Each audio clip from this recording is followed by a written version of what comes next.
আসসালামু আলাইকুম। আজকে আমি রান্না করব চিংড়ি মাছ দিয়ে মূলার তরকারি। তো আমি ফার্স্টে মূলাটাকে একটু ভাপ দিয়ে নিচ্ছি। এরপর আমি কড়াইতে পেঁয়াজ কাঁচামরিচ দিয়ে একটু ভেজে নেব। দেন এর মধ্যে রসুন বাটা, জিরা বাটা এবং টমেটো পেস্ট এগুলো দিয়ে আরও কিছুক্ষণ কষিয়ে নেব। এগুলো কষানো হয়ে গেলে এর মধ্যে আমি মূলাটা অ্যাড করে দিব।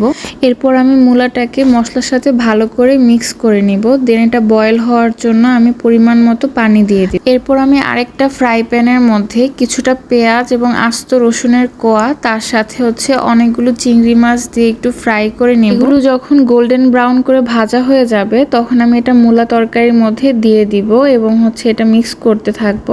যখন এই বাগারের ফ্লেভারগুলো মেল্ট হয়ে যাবে এবং ঝোলটা গাঢ় হয়ে যাবে তখন আমি এটা চুলা থেকে নামিয়ে সার্ভ করব। এভাবে করে মূলা তরকারি খেলে বাচ্চা থেকে বয়স্ক যে কোনো মানুষ অনেক বেশি পছন্দ করবে। Thanks for watching. Keep following me and support me and keep me in your prayers.